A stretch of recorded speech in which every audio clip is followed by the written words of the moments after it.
आज से लगभग 460 करोड़ साल पहले हमारे अंतरिक्ष में कहीं पर, जहां पर बहुत सारे धूल के बादल इकट्ठा थे, उसके ठीक बगल में ही एक स्टार का अंत होता है, एक सुपरनोवा विस्फोट के साथ। विस्फोट में इतनी ताकत थी कि बगल में मौजूद जो धूल कण के बादल थे उनमें इतनी गर्मी और आपस में इतना दबाव बनने लगा कि यही धूल कण आपस में ग्रेविटेशनल फोर्स के कारण से एक जगह इकट्ठा होने लगे और इसके बीच में एक बहुत ही स्पेशल पिंड का निर्माण हो गया, एक ऐसे तारे का निर्माण हो गया जिसे आज हम सूर्य कहते हैं। ये प्रोसेस तो चल ही रहा था, साथ ही साथ इस सूर्य के चारों ओर बड़े बड़े गैस जायंट जैसे जुपिटर, सैटर्न, इन सब का तो निर्माण कर ही रहे थे।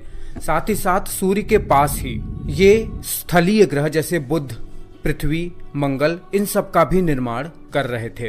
क्या हुआ कि क्रम में तीसरे नंबर पर एक बहुत ही स्पेशल ग्रह का निर्माण हो गया जो इस तारे के चारों ओर, जिसे हम सूर्य कहते हैं, उसका चक्कर लगा रहा था। इस ग्रह का नाम था पृथ्वी। बिल्कुल गर्म लावा की तरह तपता हुआ हमारा पृथ्वी अभी मात्र 10 करोड़ साल पुराना भी नहीं हुआ था कि इसी नए नए बने सोलर सिस्टम का एक ग्रह जिसका नाम था थिया, ये पृथ्वी के बगल में ही था, वो आकर सीधे पृथ्वी से टकरा जाता है। टकराने की वजह से पृथ्वी से बहुत सारा मलबा अब अंतरिक्ष में घूमने लगा था। समय बीतता गया, यही मलबा और ये थिया ग्रह एक नया पिंड बना लिया और पृथ्वी के चारों ओर घूमने लगा, जिसे आज हम चंद्रमा के नाम से जानते हैं। अभी बस कुछ करोड़ साल बीते ही थे कि पृथ्वी के कोर की वजह से पृथ्वी के चारों ओर उसका मैग्नेटिक फील्ड भी डेवलप हो चुका था, जिसके वजह से सूर्य से आने वाली हानिकारक सोलर विंड्स पृथ्वी को बहुत ज्यादा नुकसान नहीं पहुंचा पा रहा था। अब पृथ्वी को जन्मे 45 से 50 करोड़ साल हो गए थे। अचानक से सौर मंडल के किसी बहुत दूर के इलाके से पृथ्वी के ऊपर बहुत सारे एस्टेरॉयड्स और मीटियोर का बॉम्बार्डमेंट होने लगा। ये जो पत्थर, एस्टेरॉयड वगैरह, ये सब जो पृथ्वी से टकरा रहे थे, ये अपने साथ पृथ्वी पर बहुत सारे वाटर को भी लेके आए। क्या था? इनके ऊपर जमी हुई बर्फ थी। और ये प्रोसेस, जिसे लेट हैवी बॉम्बार्डमेंट कहते हैं, ये न केवल पृथ्वी पर हुआ, ये चंद्रमा पर भी हुआ। और ये 1-2 साल नहीं, 1-2 करोड़ साल नहीं, बल्कि 30 करोड़ साल तक का प्रोसेस रहा ये। इसी कारण से पृथ्वी पर भी पानी आया और अंदाजा लगाया जा रहा है कि चंद्रमा पर भी बहुत सारा वाटर का रिजर्व हो सकता है बर्फ के रूप में, इसी लेट हैवी बॉम्बार्डमेंट की वजह से। जानते हैं हमारी पृथ्वी लगभग 460 करोड़ साल पुरानी है। अध्ययन करने के लिए वैज्ञानिकों ने पृथ्वी के इतिहास को 4 भागों में तोड़ दिया है और इसे नाम दे दिया है इयॉन का। 4 इयॉन से मिलकर पृथ्वी का पूरा इतिहास आप जान लोगे। जब से पृथ्वी का जन्म हुआ है तब से लेकर 60 करोड़ साल के इतिहास को हैडियन इयॉन के नाम से जानते हैं, जिसके बारे में अभी अभी हमने जान लिया है। कब तक?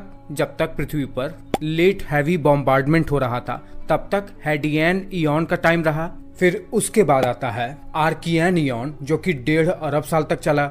उसके बाद आया प्रोटेरोजोइक इयॉन जो कि 2 अरब साल तक चला। फिर आता है हमारा आज का, जिसमें हम जी रहे हैं, फेनेरोजोइक इयॉन, जो कि अभी तक पिछले 54-55 करोड़ साल से चल रहा है। सबके बारे में जान लेंगे। अभी बस हम एक ओवरव्यू ले लिए हैं पृथ्वी के निर्माण के बारे में। आज से लगभग 4 अरब 60 करोड़ साल पहले पृथ्वी का जन्म होता है, जब जन्म से लेकर 60 करोड़ साल तक पृथ्वी पर केवल विनाश ही विनाश। जन्म से लेकर पृथ्वी के 60 करोड़ साल तक के इतिहास को हैडियन इयॉन के नाम से जानते हैं। उसके बाद आता है आर्कियन इयॉन, फिर आता है प्रोटेरोजोइक इयॉन और फिर आता है आज का फेनेरोजोइक इयॉन। आज के इस वीडियो में हम पृथ्वी के 3.5 अरब साल के इतिहास को, जो कि आर्कियन और प्रोटेरोजोइक इयॉन में आते हैं, उनको हम जान लेंगे। पृथ्वी के शुरुआती 60 करोड़ साल के इतिहास को हमने पिछले वीडियो में जान लिया है। अब हम जानेंगे आर्कियन इयॉन के बारे में। देखिए, पृथ्वी के जन्म के 60 करोड़ साल बाद भी लगातार एस्टेरॉयड और मीटियोर पृथ्वी से टकरा रहे थे, जो पृथ्वी पर बाहर से पानी को ला रहे थे बर्फ के रूप में।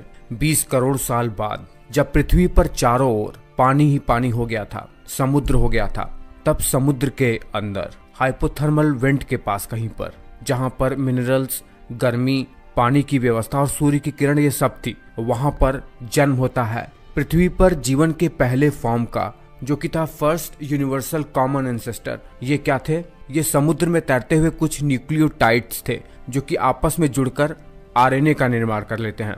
इसी टाइम फ्रेम में ही पृथ्वी पर टेक्टोनिक प्लेट्स का निर्माण होने लगा। अब टेक्टोनिक प्लेट्स की एक्टिविटी भी चालू हो चुकी थी।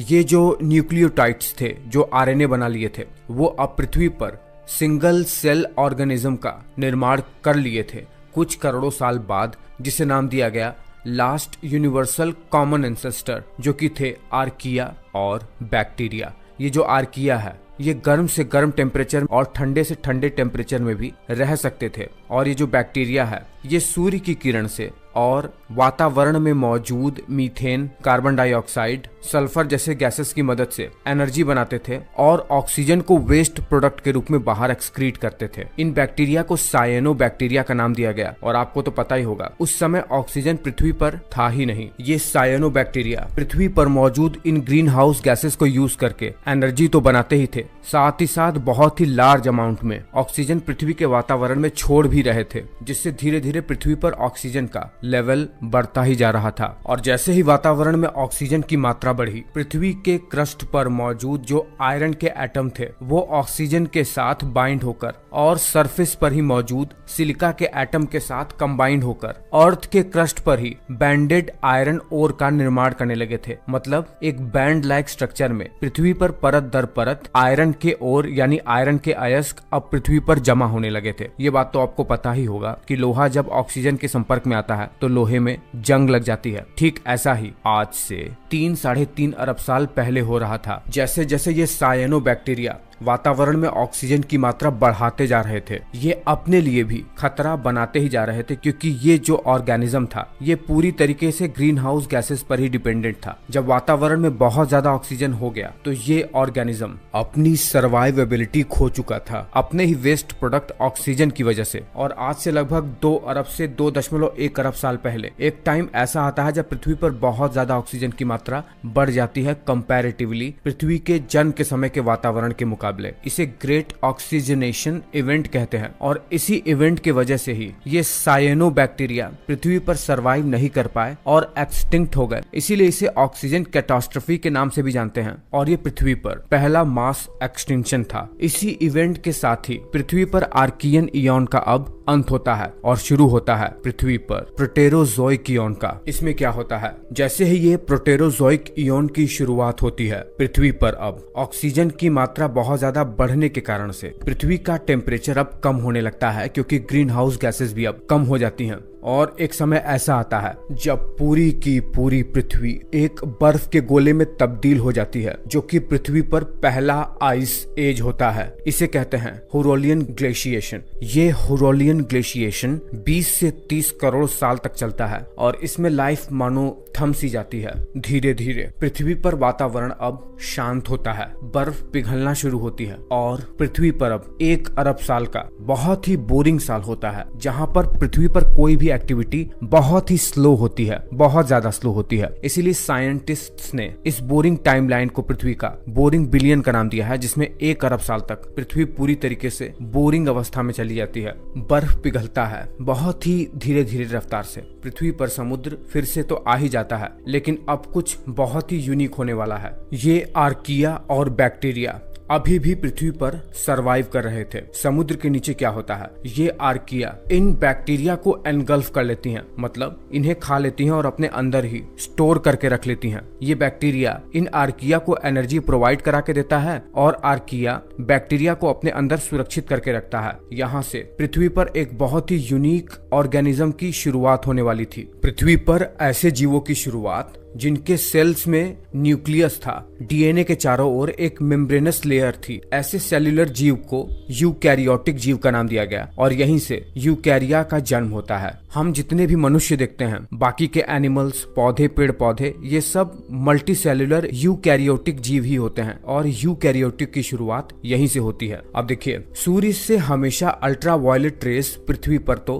आती ही रहती हैं, लेकिन आज के समय में हमारे पृथ्वी के चारों ओर ओजोन की लेयर है, जो हमेशा हमारे पृथ्वी को हानिकारक अल्ट्रा वायलेट रेस से बचाती रहती है। पहले के समय में ऐसा नहीं था। जैसे जैसे प्रोटेरोजोइक इयॉन में ऑक्सीजन की मात्रा बहुत ज्यादा बढ़ गई, ये बढ़े हुए ऑक्सीजन पृथ्वी के अपर एटमॉस्फेयर पर भी बढ़ते चले गए और सूर्य की किरणों से रिएक्ट करके ये ऑक्सीजन अब ओजोन में कन्वर्ट हो गए थे और चारों ओर पृथ्वी को ढक लिए थे। और यहाँ से शुरुआत होता है जीवों को अल्ट्रावायलेट रेस से सुरक्षा मिलने की। इससे पहले अधिकतम जीव समुद्र के अंदर ही रहते थे, जिससे उन्हें अल्ट्रावायलेट रेस से सुरक्षा मिलती थी। अब धीरे धीरे जीव जो कि समुद्र में पनप ही रहे थे, अलग अलग फॉर्म में बन ही रहे थे, वो प्लेनेट अर्थ के जमीन पर भी आना शुरू कर रहे थे। और अब समुद्र के अंदर ही मल्टी सेल्यूलर कॉम्प्लेक्स जीव भी इवॉल्व होना शुरू कर चुके थे। और 55 करोड़ साल पहले ये प्रोटेरोजोइक इयॉन भी अब खत्म होता है और शुरू हो जाता है सबसे इम्पोर्टेंट, जिसमें हम सब अभी भी जी रहे हैं, फेनोरोजोइक इयॉन का समय, जिसे हम आगे अध्ययन करने वाले हैं।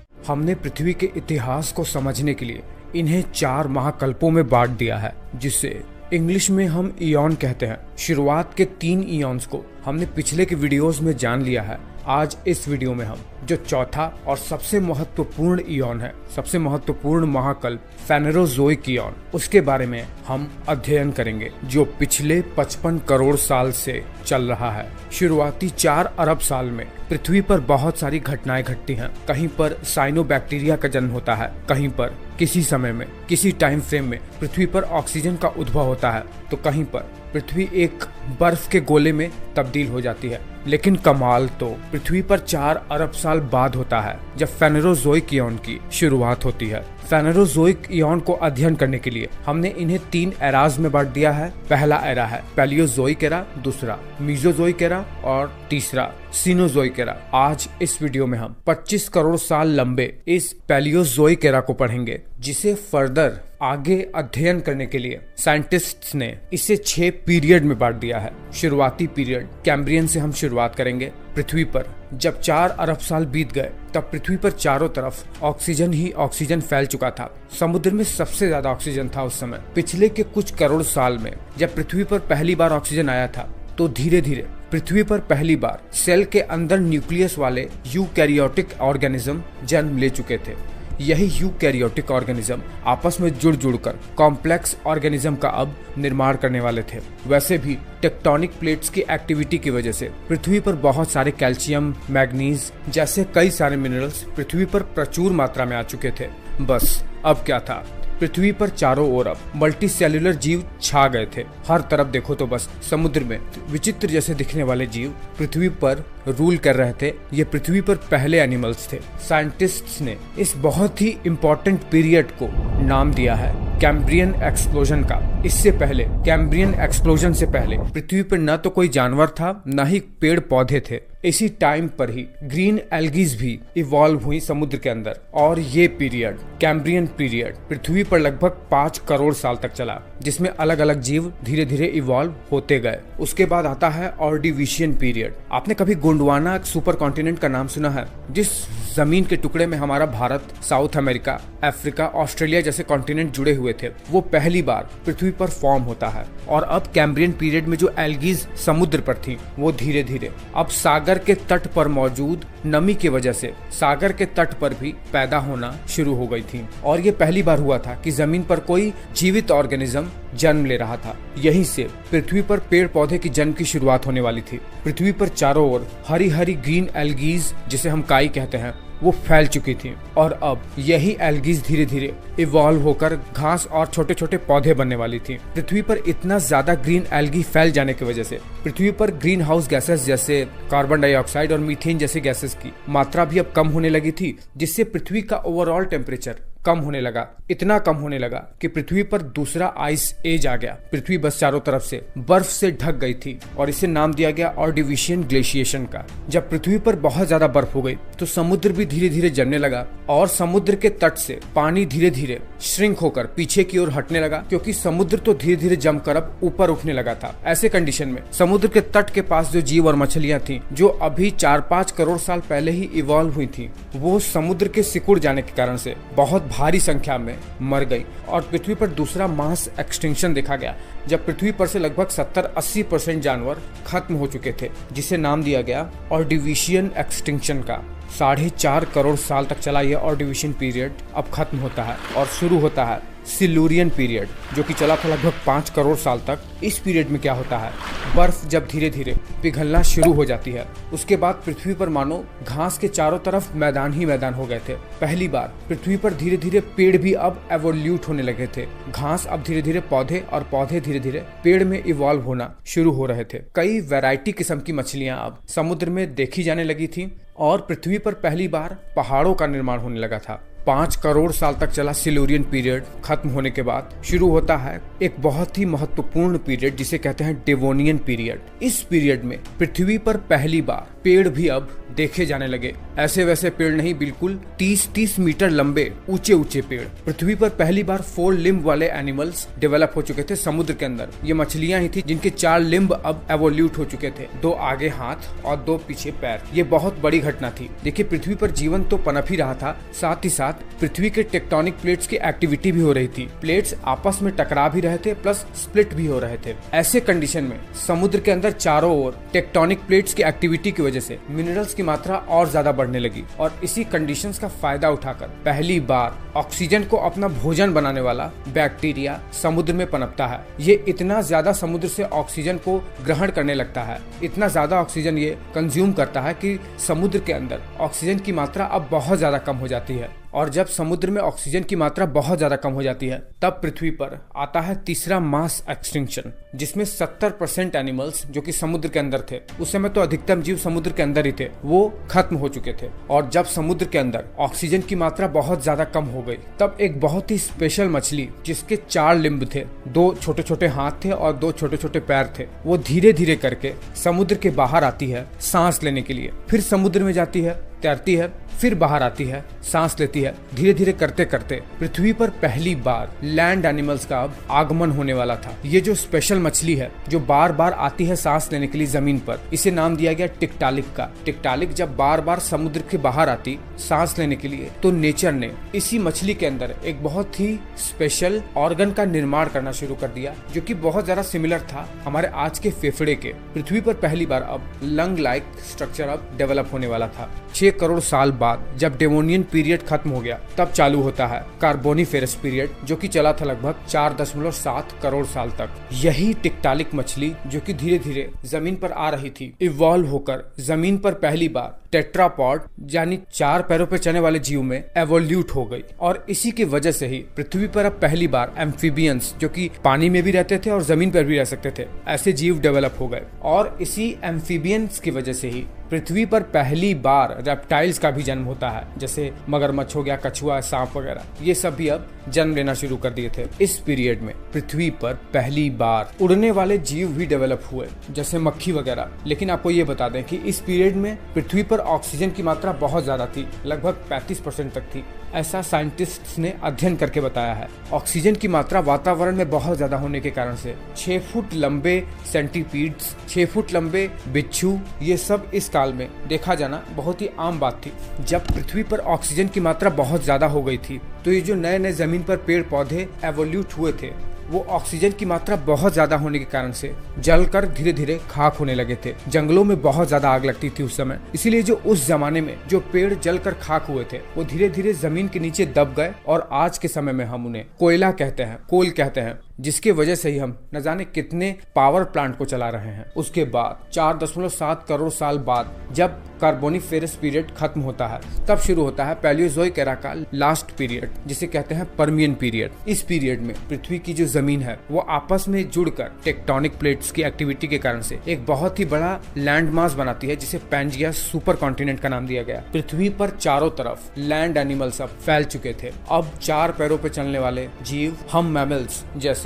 गाय हो गई, हम मनुष्य हो गए, बंदर हो गए, इन सब के जो पूर्वज हैं साइनेप्सिड्स, पहली बार पृथ्वी के जमीन पर देखे गए। साथ ही साथ डायप्सिड्स भी देखे गए, जो आगे चलकर डायनासोर्स में एवोल्यूट होने वाले थे। लेकिन नेचर को ये सब चीजें बहुत ज्यादा रास नहीं आई। नेचर में कुछ ऐसी एक्टिविटी होने लगी, वोल्केनिक एक्टिविटी जैसे बहुत सारी एक्टिविटी। इन सब एक्टिविटी की वजह से पृथ्वी पर बहुत ज्यादा विनाश हुआ और पृथ्वी पर चौथा मास एक्सटिंक्शन देखा गया, जो कि सबसे भयानक था और सबसे बड़ा था। इस मास एक्सटिंक्शन में लगभग 96% एनिमल पूरी तरीके से विलुप्त हो गए, उनकी डेथ हो गई। इस चौथे मास एक्सटिंक्शन को नाम दिया गया पर्मियन ट्रायसिक एक्सटिंक्शन का, और यहीं पर आकर फेनेरोजोइक इयॉन का पैलियोजोइक एरा अब खत्म होता है और शुरू होने वाला था अब डायनासोर्स का समय, जो कि पृथ्वी पर चारों तरफ राज करने वाले थे करोड़ों करोड़ों साल तक। आज इस वीडियो में हमने 25 करोड़ साल के इतिहास को जाना है पृथ्वी के। अब हम जानेंगे आगे डायनासोर्स के इतिहास को।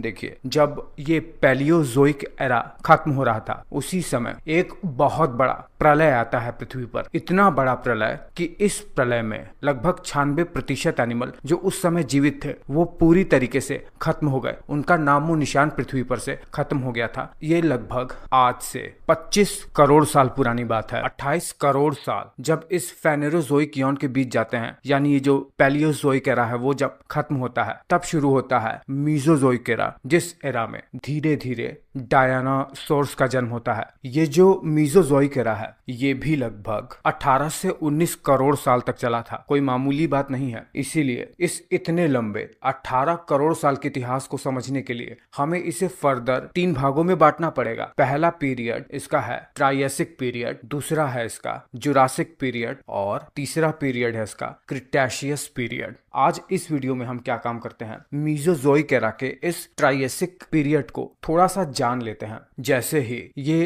ट्रायसिक पीरियड शुरू होता है, बहुत ही भयानक पृथ्वी के चारों ओर प्रलयंकारी माहौल होता है, क्योंकि अभी हाल ही में कुछ ही साल पहले ही एक बहुत बड़ा विनाश आया रहता है। 96% एनिमल मर जाते हैं इस पर्मियन ट्रायसिक एक्सटिंक्शन में, और पूरे पृथ्वी का ये सबसे बड़ा मास एक्सटिंक्शन था। अब तक पृथ्वी के इतिहास में जितने भी एक्सटिंक्शन हुए हैं उनमें सबसे खतरनाक था ये। चारों ओर बस गर्मी ही गर्मी थी, इतने ज्यादा ज्वालामुखी फट गए थे कि चारों ओर बस गर्मी हो गई थी, सारे जीव मिट गए थे। कुछ जानवर स्वयं को बचाने के लिए जमीन के नीचे, जमीन को खोद कर नीचे किसी तरीके से सरवाइव किए। लाखों लाखों साल तक अपने आप को बचाए रखने के लिए जानवरों ने खुद को जमीन के अंदर ही छुपाए रखा। सारे पेड़ पौधे भी धीरे धीरे खत्म हो गए थे इस मास एक्सटिंक्शन में। कुछ लाख साल बीतते हैं, धीरे धीरे पृथ्वी का टेम्परेचर दोबारा से कूल डाउन होता है। पृथ्वी पर चारों ओर फिर से घास होने लगती है, कहीं कहीं पेड़ पौधे उगने लगते हैं। फिर से पृथ्वी पर जीवन सदाबहार के रूप में फैल जाता है। एक बहुत बड़ा जमीन का टुकड़ा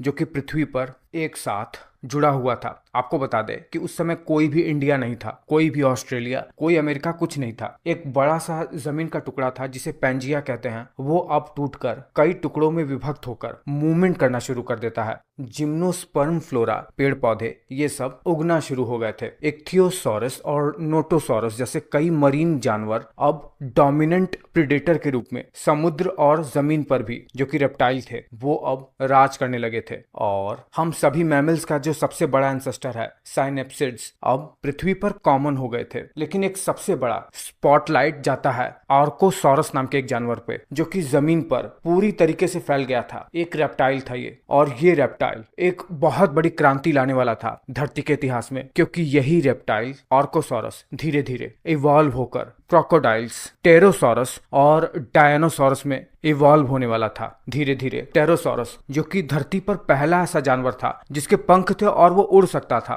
वो इवॉल्व हो गए। पर अभी भी धीरे धीरे इस जानवर का एक अलग ही स्पीशीज डेवलप होने ही वाला था। और जब ये ट्रायसिक पीरियड खत्म होने ही वाला था, ये आर्कोसॉरस अब एक ट्रू डायनासोर्स का रूप लेना शुरू कर दिए थे। अर्ली डायनासोर्स जो कि कई तरीके के रूप में डाइवर्सिफाई हो चुके थे। एक था हेरेरोसॉरस, एक था इयोरैप्टर और एक था स्टारिकोसॉरस। ये सब एक बाइपेडल डायनासोर थे जो कि धीरे धीरे उस डायनासोर्स का रूप लेने वाले थे जिनको हम फिल्मों में देखते हैं, या जिनके बहुत ही बड़े बड़े फॉसिल्स मिले हैं दुनिया के वॉरियस कॉन्टिनेंट्स में। कुछ हर्बीवोरस थे तो कुछ लंबी सी गर्दन वाले घास फूस खाने वाले डायनासोर्स थे। अलग अलग जियोग्राफिक लोकेशन में रहने के कारण से तरह तरह के डायनासोर्स अब इवॉल्व हो चुके थे। धरती ने पहली बार डायनासोर्स के आगमन को विटनेस किया, लेकिन प्रकृति को बहुत ज्यादा दिन तक ये सब चीजें रास नहीं आई। और जैसे ही ट्रायसिक पीरियड खत्म होने ही वाला था, वैसे ही एक बहुत बड़ा मास एक्सटिंक्शन फिर होता है। फिर से पृथ्वी पर 70% एनिमल जो कि मौजूद थे उस समय, वो पूरी तरीके से विलुप्त हो चुके थे। क्या हुआ, कैसे हुआ, कुछ ढंग से नहीं पता है, लेकिन फिर से वैज्ञानिकों का यही कहना है कि बहुत बड़ा ज्वालामुखी विस्फोट हुआ होगा, क्योंकि उस समय धरती के जो प्लेट्स हैं वो लगातार मूवमेंट कर ही रहे थे, टकरा रहे थे, तो कहीं स्प्लिट हो रहे थे। पर ऐसा नहीं है कि सारे जानवर इसमें खत्म हो गए थे, बहुत से अपने आप को बचा ले गए, वही सर्वाइवल का टेक्निक अपनाकर, कहीं छुपकर, खुद को बचाकर, खुद को प्रकृति के अनुसार अडेप्ट करके। एक रिकैप लेते हैं आज से 25 करोड़ साल पहले, जब ट्रायसिक एरा की शुरुआत हुई थी, उस समय एक बहुत ही स्पेशल जानवर जिसे कहते थे आर्कोसॉर्स, वो डायनासोर्स में तब्दील हो गए थे। कुछ शाकाहारी डायनासोर्स में तो कुछ मांसाहारी डायनासोर्स में। एक उड़ने वाला टेरोसॉरस भी इन्हीं से ही इवॉल्व हुआ था, और मगरमच्छ के पूर्वज भी इन्हीं से ही इवॉल्व हुए थे। हमारे पूर्वज जो कि मैमल्स थे, साइनेप्सिड्स, वो अपने आप को इस तरीके से इवॉल्व कर लिए थे, बिल्कुल छोटे से, जमीन के अंदर रहते थे वो, उन्हें मैमिलियो फॉर्म के नाम से जानते थे। उस समय ये सब हो चुका था, लेकिन क्या था ना, आज से 20 करोड़ साल पहले हमारे जमीन के टुकड़े में भी बहुत सारे हलचल हो रहे थे। पहले केवल एक ही जमीन का टुकड़ा था, आज से 20-25 करोड़ साल पहले, जिसका नाम था पैंजिया। उस बड़े से जमीन के टुकड़े में बहुत सारा हलचल हुआ, ऐसा हलचल हुआ, स्प्लिट होने लगे उसमें, कि इतना भयानक वॉल्केनिक एक्टिविटी हुआ पृथ्वी पर कि उस समय जितने भी डायनासोर्स जो इवॉल्व हुए थे, शाकाहारी मांसाहारी कुछ भी, उनमें से 80% जानवर तो विलुप्त हो गए थे। जैसे ही विलुप्ति हुई इन सब जीव का, बहुत बड़ा मास एक्सटिंक्शन फिर होता है। उसके बाद शुरू हो जाता है पृथ्वी पर वो एरा जिसमें डायनासोर्स ने पूरे पृथ्वी भर में उपद्रव मचा रखा था।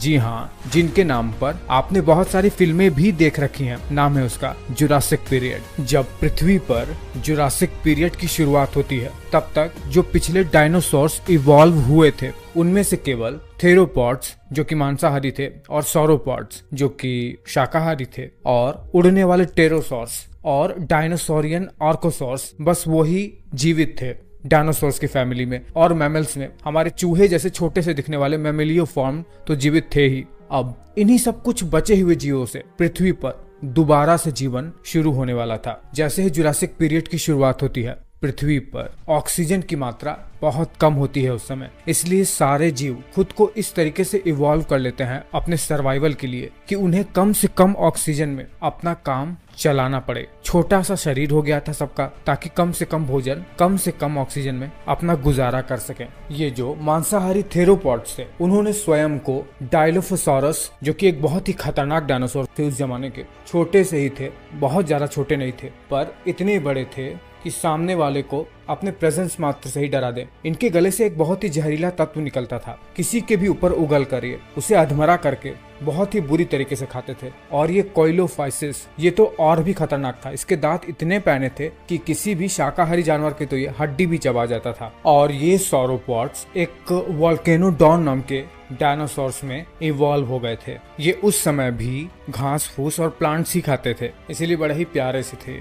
लेकिन हमारे जो पूर्वज थे मैमल्स, उन्होंने अपने आप में एवोल्यूशन करना बहुत ही ज्यादा जरूरी समझ लिया था। कुछ मिलियन साल बाद चारों ओर पृथ्वी पर पेड़ पौधे घास दोबारा से हो गए थे। मैमल्स को अपना पेट भरना ही था, घास फूस खाना ही था, तो उनको अब यही कारण रहा कि धीरे धीरे इन टेरोसॉर्स की संख्या कम होने लगी, और ये कुछ मिलियन साल बाद इसी जुरासिक पीरियड में ही एक्सटिंक्ट भी हो गए। लेकिन क्या है ना, पृथ्वी को जन्मे करोड़ों करोड़ों साल हो चुके हैं, इनफैक्ट अरबों अरबों साल हो चुके हैं। पृथ्वी सूर्य के चारों ओर जो चक्कर लगाती है, उसमें उसका ऑर्बिटल शेप भी बदलता रहता है पीरियड्स में। जुरासिक पीरियड में एक टाइम ऐसा आता है जब पृथ्वी पर सूरज की लाइट मात्र 70 to 75% ही पड़ रहा था। ऐसे कंडीशन में पोलर रीजन में बहुत ज्यादा बर्फ जमने लगती है। ऐसे कंडीशन में जो जीव, चाहे वो डायनासोर्स हो चाहे मैमल्स के पूर्वज हो, वो जो भी ऐसे एरिया में थे, उन्होंने खुद को उसी वातावरण के अनुसार इवॉल्व करना शुरू कर दिया था।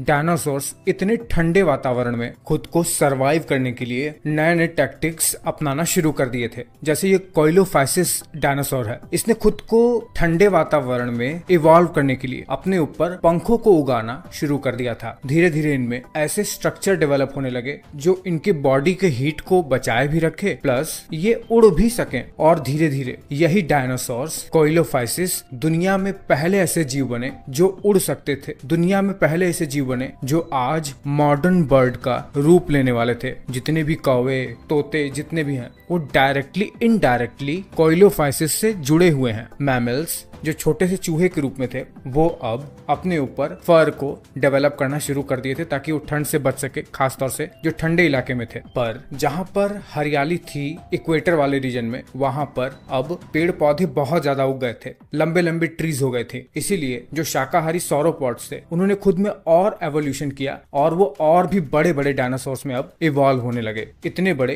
कि 8-9 मीटर तक लंबे डायनासोर्स अब उस एरा में डेवलप होने लगे थे। जुरासिक एरा के अंत आते आते पृथ्वी पर इतना ज्यादा डाइवर्स लाइफ हो गया था। पृथ्वी पर पहली बार फ्लावरिंग प्लांट आ गए थे। पृथ्वी पर उड़ने वाले जीव थे, पक्षियां थी, एम्फीबियंस थे, रेप्टाइल्स थे, मैमल्स भी थे, सब कुछ था। पहली बार पृथ्वी इतना डाइवर्स लाइफ देख रही थी। पर नेचर को बहुत ज्यादा दिन तक ये सब चीजें अगेन रास नहीं आई और एक बार फिर से पृथ्वी पर मास एक्सटिंक्शन होता है। कारण फिर से वही होता है, जियोलॉजिकल एक्टिविटी, और फिर से पृथ्वी पर मैक्सिमम जीव विलुप्त हो जाते हैं। कुछ बचते हैं और वही कुछ पृथ्वी पर दोबारा से जीवन को लाएंगे और वो डायनासोर्स को भी लाएंगे जिसे कहते थे टीरेक्स। मुझे लगता है अगर किसी भी साधारण व्यक्ति के मन में डायनासोर शब्द को डाला जाए तो उसके मन में इसी टीरेक्स का ही छवि आता है। टीरेक्स भी आने वाला है दोस्तों इस क्रिटेशियस पीरियड में। 201 मिलियन साल से लेकर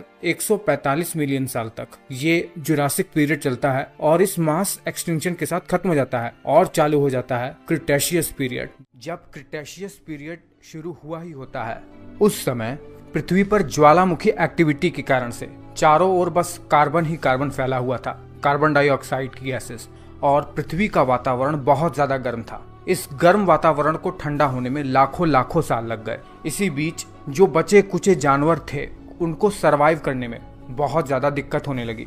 इस गर्म वातावरण में खुद को सरवाइव करने के लिए मैमल्स जो बचे हुए थे उन्होंने खुद को ऐसे इवॉल्व कर लिया कि वो अंडे देने की जगह अब इमेच्योर बेबी को जन्म देने लगे और बाहर से उन्हें फीड करने लगे ताकि उन्हें कम से कम एनर्जी वेस्ट करनी पड़े, क्योंकि उस समय पेड़ पौधों से लेकर जानवर बहुत चीजें विलुप्त हो गई थी। पहली बार पृथ्वी पर मैमल्स ने खुद को ऐसा इवॉल्व किया कि वो अपने पेट पर एक पाउच डेवलप कर लिए थे जिसमें वो अपने बेबी को रखते थे।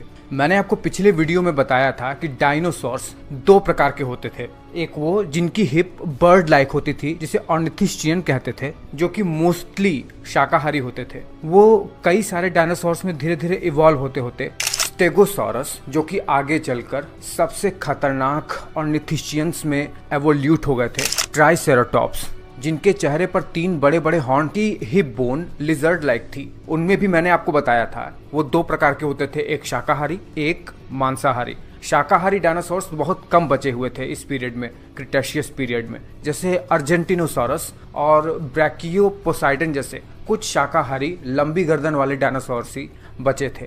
पर जो मांसाहारी थेरोपॉड्स थे उनमें बहुत कुछ बदलाव होने वाला था इस पीरियड में।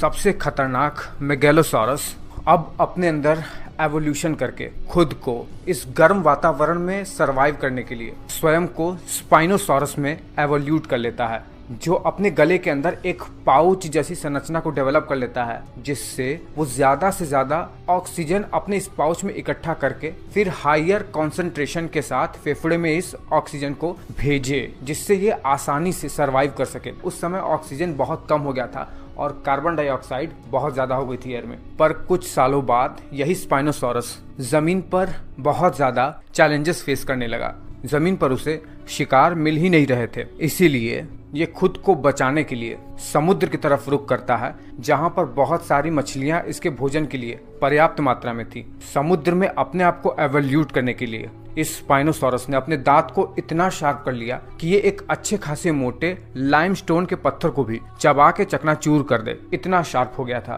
बिल्कुल मगरमच्छ की तरह दिखता था, उससे भी खतरनाक बड़ी सी पूंछ डेवलप कर लिया इसने, और साइज में इतना बड़ा हो गया कि समुद्र में उस समय राज करने वाले इक्थियोसॉरस को ये चबा चबा कर खा जाता था। और अब एवोल्यूट हुए इस स्पाइनोसॉरस को नाम दिया गया मोजासॉरस का, जो कि इतिहास में अब तक का सबसे खतरनाक समुद्र में रहने वाला कोई जीव था। वही एक दूसरे प्रकार का मांसाहारी डायनासोर जिसे कहते थे एलोसॉरस, जमीन पर उसे भी शिकार मिलने में बहुत दिक्कत होने लगी। शाकाहारी डायनासोर ऐसे एवोल्यूट हो गए थे कि उन्हें मार पाना लगभग नामुमकिन हो चुका था। इसीलिए इसने भी अपने सर्वाइवल को ध्यान में रखते हुए खुद में ऐसे चेंजेस लाए कि ये जमीन पर रेंगने वाला अब तक के इतिहास का सबसे खतरनाक डायनासोर में ये एवोल्यूट होने वाला था, जिसका नाम था टायरेनोसॉरस रेक्स, जिसे टी रेक्स के नाम से भी हम जानते हैं। फिल्मों में अधिकतम आप इसी डायनासोर को ही देखते हो। ये स्वयं को ऐसा एवोल्यूट कर लिया कि ये कुछ सबसे खतरनाक डायनासोर ट्राइसेरोटॉप्स, जो अपने सींग से किसी भी बड़े जानवर को बीच से फाड़ के रख देता था, उसके प्लेट को भी ये अपने दांतों से तोड़ देता था, उनके सींगों को तोड़ देता था। बट ट्राइसेराटॉप्स से लड़ना इतना आसान नहीं था, इसीलिए इन्हें भी शिकार ट्राइसेराटॉप्स जैसे जानवर का झुंड में आके करना पड़ता था। वही मैंने आपको पिछले वीडियो में बताया था कि एक प्रकार का मांसाहारी डायनासोर कोइलोफाइसिस धीरे धीरे करके पृथ्वी पर पहली बार एक पक्षी में एवोल्यूट हो गया था। मैंने आपको यह भी बताया था कि पृथ्वी पर जितने भी पक्षी हैं वो इसी डायनासोर से ही एवोल्यूट हुए थे, आर्कियोप्टेरिक्स। ये आर्कियोप्टेरिक्स अपने आप को सरवाइव करने के लिए, अपने शिकार को धर दबोचने के लिए इस तरीके से एवोल्यूट हो गया। इसकी चोंच इतनी ज्यादा शार्प हो गई, आंखें इतना दूर दूर तक देखने लगी, पंख भी अब धीरे धीरे एडवांस लेवल पर एवोल्यूट होने लगे थे कि ये उस समय आसमान में इतना खतरनाक था कि अपनी जान बचाने के लिए रात में बाहर निकलकर भोजन की तलाश करने वाले मैमल्स में तो इसका खौफ हो गया था। ये आर्कियोप्टेरिक्स अब वेलोसिरैप्टर नाम के एक बहुत ही खतरनाक डायनासोर में इवॉल्व हो गया था, जो कि उस समय या कहिए मिड और लास्ट क्रिटेशियस आते आते टीरेक्स के बाद सबसे खतरनाक डायनासोर था ये। तो आपने क्या क्या जान लिया? क्रिटेशियस में जमीन पर टीरेक्स का रास्ता, आसमान में वेलोसिरैप्टर का रास्ता, समुद्र में मोजासॉरस, शाकाहारी डायनासोर में ट्राइसेराटॉप्स जो कि बहुत खतरनाक था, और हम जो मैमल्स थे वो अभी भी छोटे से ही कुछ खास नहीं थे, वो पहली बार अब बच्चों को जन्म देने लगे थे।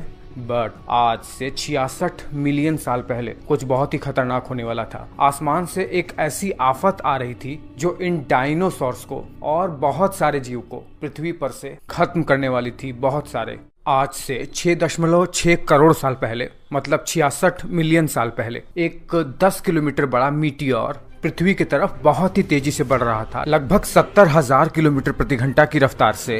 ये मीटियोर कहां से आ रहा था, इसका ओरिजिन क्या है, ये आज तक तो क्लियर नहीं हो सका है, लेकिन वैज्ञानिक बताते हैं ये हमारे सौर मंडल में ही मौजूद एस्टेरॉयड बेल्ट से भी बाहर से कहीं आया था। एस्टेरॉयड बेल्ट में कहीं से टकरा गया था और साइज में छोटा हो गया, फिर ये तेजी से पृथ्वी की तरफ बढ़ने लगा। 70,000 किलोमीटर प्रति घंटा की रफ्तार से आ रहा ये मीटिरॉयड पृथ्वी के वातावरण में आता है। इसके ऊपर पृथ्वी के एटमॉस्फेयर के गैसेस इस पर फ्रिक्शन लगाना शुरू कर देते हैं, और फ्रिक्शन के कारण से ये मीटियोर एक आग का गोला बन जाता है। जब ये आग का गोला बन जाता है तो इसमें से इतनी रोशनी निकलती है कि आसपास के सभी जानवर बिल्कुल अंधे से हो जाते हैं, उन्हें कुछ दिखता ही नहीं, क्योंकि इतना ज्यादा चमक रहा होता है, सूरज के सरफेस से भी ज्यादा। 4 मिनट इसे लगते हैं अटलांटिक ओशन को पार करने में, और फिर ये मैक्सिको में मौजूद आज एक जगह है चिक्सुलूब, वहां पर जाकर टकराता है। जैसे ये पृथ्वी से टकराता है, इतना भयानक विस्फोट होता है कि अगर इसकी हम तुलना हाइड्रोजन बम से करें तो कई हाइड्रोजन बम के विस्फोट भी इसके सामने कुछ भी नहीं। टकराने के बाद आसमान में कई किलोमीटर ऊंचे पृथ्वी से मलबे आसमान में जाते हैं, और पृथ्वी पे चारों ओर बस आग ही आग होता है। आसपास जितने भी जानवर थे कई 100 किलोमीटर के रेंज में, वो सब तुरंत ही जलकर राख हो जाते हैं, और सारे के सारे पेड़ पौधे भी नष्ट हो जाते हैं। कुछ मिनटों बाद ही आसमान में ऊपर उठे मलबे अब धीरे धीरे नीचे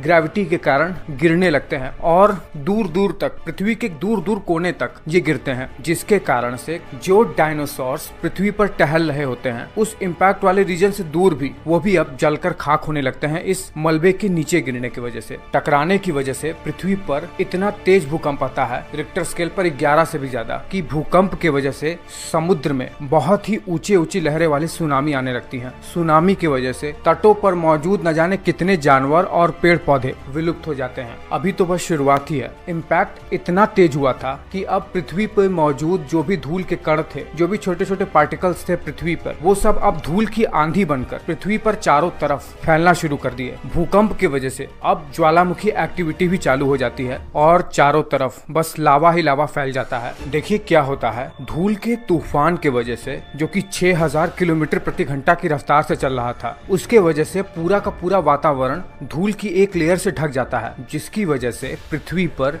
सनलाइट का आना अब मुश्किल हो गया था। सनलाइट न के बराबर ही आ रही थी। कुछ दिनों तक तो पृथ्वी का तापमान 100 डिग्री सेल्सियस तक पहुंच गया था, जिसके वजह से दूर दराज के भी जो पेड़ पौधे थे, जहां पर इम्पैक्ट का कुछ खासा असर नहीं हुआ था, वहां पर भी जीवन अब नष्ट हो गया था। हाँ, लेकिन कुछ ऐसे जानवर जिनका वजन 25 किलोग्राम या 30 किलोग्राम से कम था, जिनको बहुत ज्यादा भोजन की आवश्यकता नहीं थी जीवन जीने के लिए, वो इस भयानक त्रासदी में सरवाइव कर गए और लगभग 76% एनिमल पृथ्वी पर से इस एक्सटिंक्शन में पूरी तरीके से विलुप्त हो गए। जो धमाके में बचे भी हुए थे, उन्हें भोजन न मिल पाने के कारण से, पेड़ पौधों को नुकसान हो जाने से वो पूरी तरीके से नष्ट हो चुके थे। और धीमे धीमे करके पृथ्वी का तापमान अब कम होना शुरू होता है, धूल के बादल छटना शुरू होते हैं। अब सारे के सारे बड़े डायनासोर पृथ्वी से विलुप्त जब हो चुके थे, तब मौका मिल जाता है हमारे इस छोटे से मैमल्स को ग्रो करने का, जिससे हम मनुष्य भी एवोल्यूट होने वाले थे। हर तरीके के मैमल्स और पक्षियां, ये सब अब पृथ्वी पर छाने वाले थे। और इसी के साथ ही क्रिटेशियस पीरियड का अंत होता है, साथ ही साथ मीजोजोइक एरा का भी अंत हो जाता है और शुरू हो जाता है सीनोजोइक एरा। देखिए, सीनोजोइक एरा का शुरू होना मतलब एज ऑफ मैमल्स का शुरू होना। इसी मैमल्स में हम मनुष्य भी आते हैं। हमें ह्यूमन एवोल्यूशन को समझना है, इसीलिए हम बाकी सभी चीजों को दरकिनार कर देते हैं और अब सीधा सीधा फोकस करते हैं ह्यूमन एवोल्यूशन पे। तो चलिए जानते हैं कि ह्यूमन एवोल्यूशन कैसे हुआ है। हम सब अपने स्कूल में ये बात पढ़ चुके हैं कि हम मनुष्यों का जो एवोल्यूशन हुआ है वो बंदरों से हुआ है। हालांकि बंदरों से नहीं हुआ है, कपियों से हुआ है, जिसे हम लोग इंग्लिश में एप्स कहते हैं, बट जनरली हम लोग कपियों को एज अ मंकी ही समझते हैं। चलिए आज पूरी बात को ढंग से समझ लेते हैं कि मनुष्य की शुरुआत कैसे हुई है, किन जानवरों से हुई है। देखिए, हम सभी मनुष्य, बंदर, गाय, भैंस, भेड़िया, कुत्ता, शेर, ये सब मैमल्स हैं। वो जानवर जो स्तनधारी होते हैं, जो अपने बच्चों को पैदा करने के बाद उन्हें दूध पिलाते हैं, फिर उन्हें पोषण मिलता है। अब ये जो मैमल्स हैं, इसमें भी कई सारे ऑर्डर्स होते हैं। वो मैमल्स जो अपने बच्चों को दूध तो पिलाते हैं लेकिन मांसाहारी होते हैं, जानवरों का शिकार करके खाते हैं, उन्हें कार्निवोरस कहते हैं। उसी तरह वो मैमल्स जिनके दिमाग बड़े होते हैं, जिनकी आईज फ्रंट फेसिंग होती है, जिनके एंकल और रिस्ट काफी फ्लेक्सिबल होते हैं, उंगलियां होती हैं, उन पर नाखून होते हैं, दांत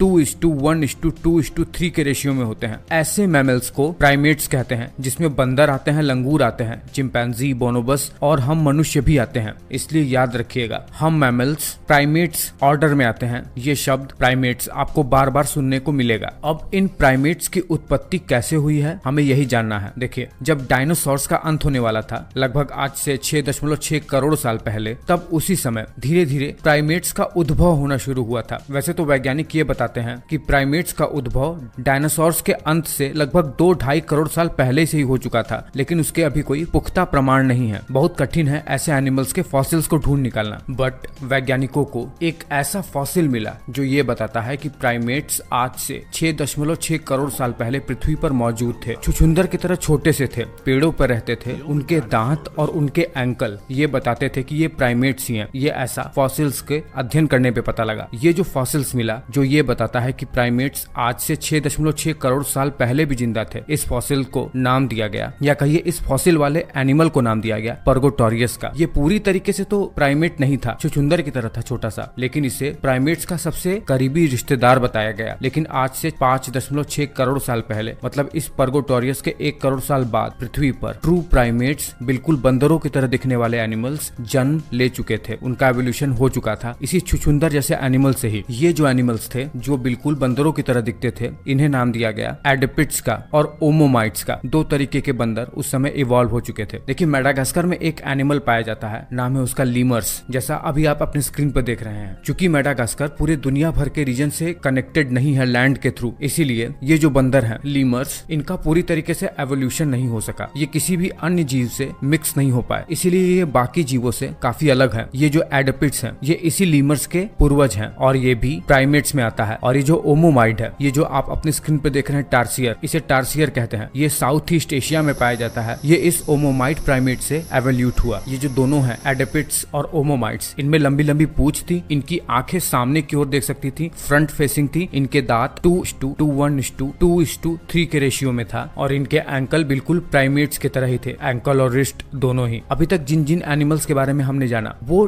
डायरेक्टली हमारे पूर्वज नहीं थे, मतलब वो न तो चिंपैंजी के पूर्वज थे न ही वो बोनोबस के, न हम ह्यूमंस के, न ही वो लंगूर और मैकाक बंदर के पूर्वज थे। लगभग आज से 4.6 करोड़ साल पहले, मतलब इसी ओमोमाइट्स और एडिपिड्स के 1 करोड़ साल बाद मिस्र के फायूम नाम के इलाके में ये जो नए नए प्राइमेट्स एवोल्यूट हुए थे, अब इनमें बदलाव आना शुरू हो जाता है और लगभग 90 लाख साल बाद प्राइमेट्स में ऐसा चेंजेस होता है कि प्राइमेट्स अब नया रूप ले लेते हैं और कहलाते हैं एंथ्रोपॉइड्स। यही एंथ्रोपॉइड्स ही हम चिंपैंजी, बोनोबस, बैबून, हम ह्यूमंस, गोरिल्ला जैसे जानवरों के पूर्वज थे। उस समय मिस्र का ये फायूम का इलाका बहुत ही हरा भरा था, वहाँ खाने पीने की बहुत सारी सुविधा थी। आज की तरह ये रेगिस्तान का इलाका नहीं था। जब आज से 3.7 करोड़ साल पहले इन एंथ्रोपॉइड्स का एवोल्यूशन हुआ तो ये 4 कैटेगरी में हुआ। एक है पैरापिथेसिड्स, जिसके आज कोई भी डायरेक्ट डिसेंडेंट नहीं है। दूसरा है प्रोटियोपिथेसिड्स, जो धीरे धीरे अफ्रीका से माइग्रेट होकर साउथ अमेरिका में चले गए, जहाँ पर वो स्पाइडर मंकी और हाउलर मंकी जैसे बंदरों में इवॉल्व हो गए, जो कि आज न्यू वर्ल्ड मंकी कहे जाते हैं, जिसे साइंटिफिकली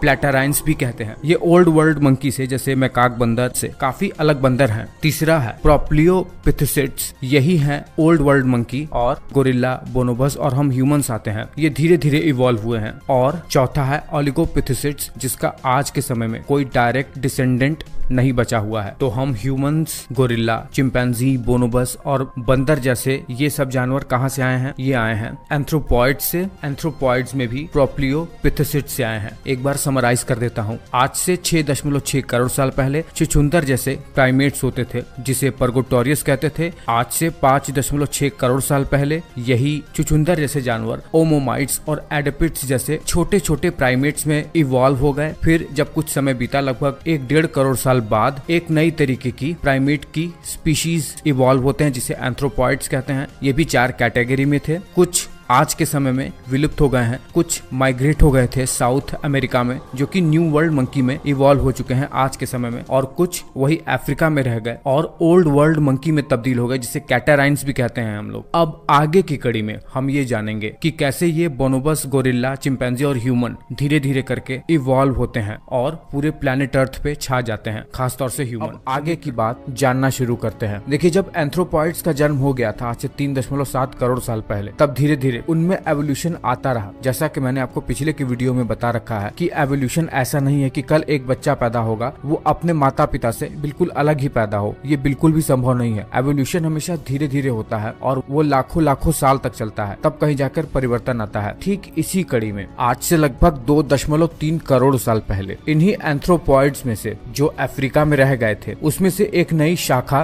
विभक्त होकर एक नए तरीके के बंदरों में इवॉल्व होने लगे, जिसके वजह से आज प्लेनेट अर्थ पर जितने भी हम ओल्ड वर्ल्ड मंकी देख पाते हैं, साधारण भाषा में कहे तो बंदर जैसे बैबून्स हो गए, भारत में जो बंदर पाया जाता है, या फिर लंगूर हो गया, वो सब प्लैनेट अर्थ पर इवॉल्व हुए। ये जो शाखा अलग हुई, इसे साइंटिफिकली नाम दिया गया सेरोपिथेसॉइडिया का। याद रखिएगा, बंदर एप्स से अलग होते हैं। बंदर में पूंछ होती है, बंदर आकार में छोटे होते हैं, लेकिन एप्स में पूंछ नहीं होती है। एप्स आकार में बड़े होते हैं, उनका सीना चौड़ा होता है। इसी कड़ी में देखिए क्या होता है। 2.3 करोड़ साल पहले तो बंदरों की एक शाखा अलग हो गई, लेकिन आज से 2 करोड़ साल पहले यही जो एंथ्रोपॉइड्स थे, जो मैंने आपको पिछले वीडियो में बताया था, जो कि अफ्रीका में रह गए थे, उनमें भी अब धीरे धीरे बदलाव आने लगा। वो भी एक अलग ब्रांच में बढ़ गए और मंकीज से अलग होकर वो एप्स में बदल गए। और ये जो शाखा निकली, इसे साइंटिफिकली नाम दिया गया होमोनोइडिया का, जिसे हम लोग एप्स या फिर हिंदी में कपी भी कहते हैं। इसमें गोरिल्ला, चिंपैंजी, ओरंगुटान और ह्यूमन जैसे प्राइमेट्स के पूर्वज थे। अब ये जो होमोनोइडिया थे, ये भी कई स्पीशीज में थे। जैसे इंडिया में शिवा पिथेकस नाम का एक होमोनोइडिया था, ये बहुत हद तक आज के ओरंगुटान की तरह दिखता था। टर्की में एक था अंकारा पिथेकस। इसी तरह पूरे वर्ल्ड में ये फैल गए थे। अलग अलग टाइप के होमोनोइडिया पूरे वर्ल्ड में थे। अब देखिए,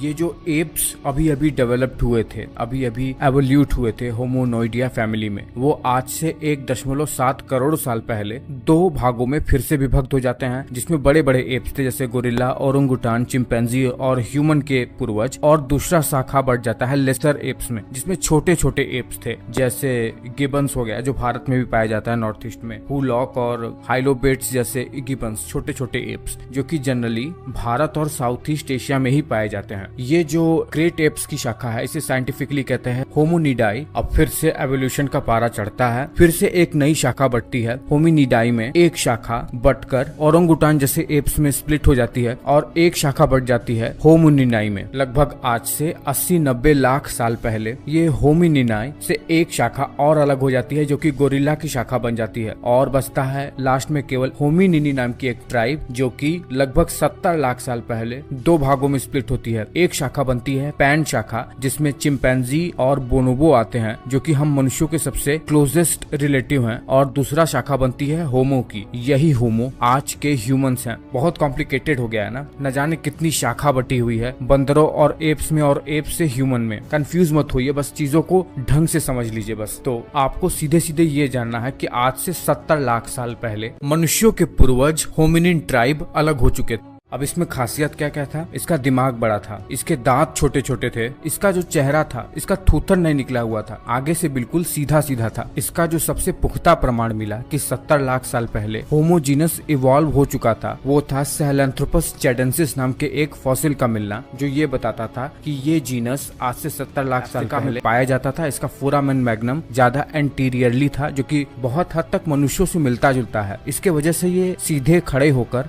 दो पैरों पे चल भी था, बहुत बढ़िया से नहीं लेकिन उस समय के हिसाब से। इसके दांत छोटे छोटे थे, आर्म और रिस्ट बिल्कुल होमिनिन से मिलते जुलते थे और ये आज से 70 लाख साल पहले अफ्रीका में था। इसी तरह एक और फॉसिल मिला आर्डिपिथेकस रेमिडस का। इसके कैनाइन दांत और भी छोटे थे, पेल्विस का जो शेप था वो ज्यादा बोल लाइक हो गया था और जो फोरामेन मैग्नम था वो ज्यादा एंटीरियरली पुश हो गया था और ये आज से लगभग 40 से 50 लाख साल पहले इथियोपिया में रहता था। इसी तरह बहुत सारे ह्यूमन एवोल्यूशन में तरह तरह के फॉसिल मिले हैं जो ये बताते हैं कि आज से लगभग 70 लाख साल पहले से धीरे धीरे ह्यूमन अपने ओरिजिनल शेप में आ रहा था। तब तक जब तक कि जो सबसे ज्यादा इम्पोर्टेंट क्लू नहीं मिल गया वैज्ञानिकों को ऑस्ट्रेलोपिथेकस के फॉसिल का, जो ये बताता था कि यहीं से ह्यूमन अपने अंदर बहुत ही इम्पोर्टेंट चेंजेस लाने वाला था। पिछले वीडियो में मैंने आपको ये बता दिया था कि आज से 70 लाख साल पहले चिंपैंजी और बोनोबो होमिनिन से अलग होकर एक अलग शाखा में बट गए और होमिनिन्स एक अलग शाखा में बढ़कर अफ्रीका में ही रह गए और इवॉल्व हो गए थे। कि होमिनिन में ही होमिनिनी ट्राइब में सहेलेंथ्रोपस और आर्डिपिथेकस नाम की जीनस इवॉल्व हुए थे। इनमें भी बहुत सारी स्पीशीज थी जो कि होमो जीनस के क्लोज रिलेटिव थे और उनके पूर्वज थे।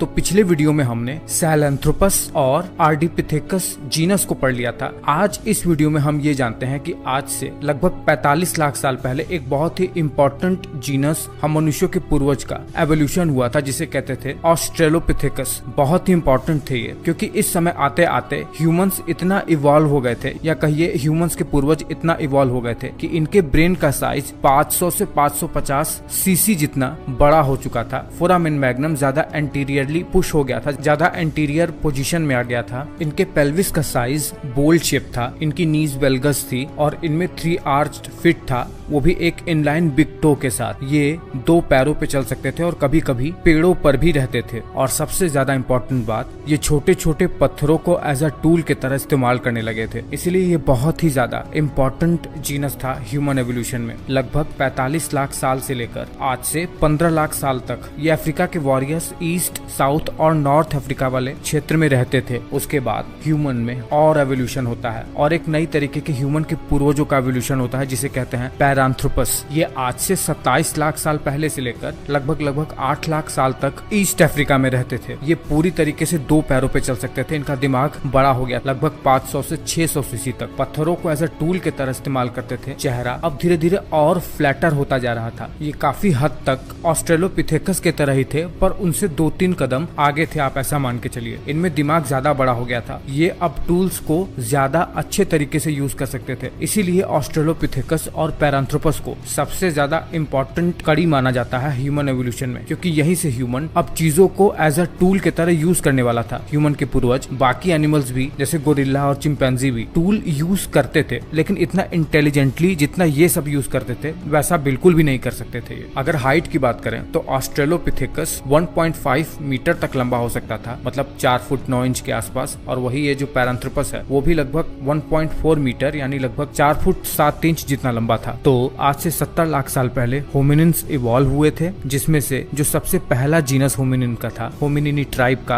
वो था सहेलंथ्रोपस, जो कि आज से लगभग 70 लाख से लगभग 55 लाख साल पहले तक था। उसके बाद लगभग 50 लाख से 40 लाख के आसपास आर्डिपिथेकस का जीनस इवॉल्व हुआ था। उसके बाद ये ऑस्ट्रेलोपिथेकस आया, जो कि लगभग 45 लाख साल से लेकर 15 लाख साल तक अफ्रीका में रहा। उसके बाद 27 लाख साल से लेकर लगभग 8-9 लाख साल पहले तक ये पैरांथ्रोपस जीनस इवॉल्व हुआ था। उसके बाद सबसे ज्यादा इंपॉर्टेंट होमो जीनस इवॉल्व हुआ, जिसमें आज हम ह्यूमंस भी आते हैं होमो सेपियंस में। होमो में कौन कौन थे? होमो हैबिलिस, होमो इरेक्टस, बहुत सारे। आगे हम ढंग से इन सब के बारे में जानेंगे।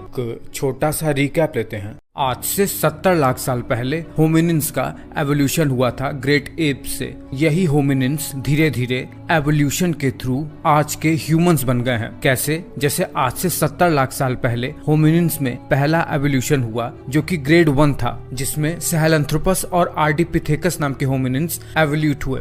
उसके बाद ग्रेड 2 आया, जिसमें ऑस्ट्रेलोपिथेकस आए, लगभग 50 लाख साल पहले से होगा। फिर आया ग्रेड 3 का एवोल्यूशन होमिनिन्स का, जिसमें पैरांथ्रोपस थे, लगभग 40 लाख साल पहले से हुआ। अब आता है होमिनिन्स का सबसे इम्पोर्टेंट जीनस का एवोल्यूशन, होमो जीनस का एवोल्यूशन, जो कि आज से 25 लाख साल पहले, लगभग 24 लाख साल पहले होना शुरू हुआ, जो कि ह्यूमन एवोल्यूशन में ग्रेड 4 का एवोल्यूशन था। होमो जीनस ईस्ट अफ्रीका में एवोल्यूट हुए, और जो पहला होमो जीनस एवोल्यूट हुआ था आज से 24 लाख साल पहले, उसका नाम था होमो हैबिलिस। अब थोड़ा सा ये जान लेते हैं कि जो होमो जीनस है वो अपने बाकी के जो पूर्वज है, जैसे ऑस्ट्रेलोपिथेकस, पैरांथ्रोपस, इनसे अलग क्यों था ये, और क्यों जो होमो जीनस है वो सबसे ज्यादा इंपॉर्टेंट है आज पूरे विश्व में। इसी का ही राज है। इसकी जो एक स्पीशीज है होमो सेपियंस, वो पूरे दुनिया भर में राज कर रही है, जिसे आज हम लोग मनुष्य कहते हैं। ये जो होमो हैबिलिस था, इसमें एंटीरियर फोरामेन मैग्नम था। इसका जो पेल्विस था वो बोल शेप था, या कहिए बिल्कुल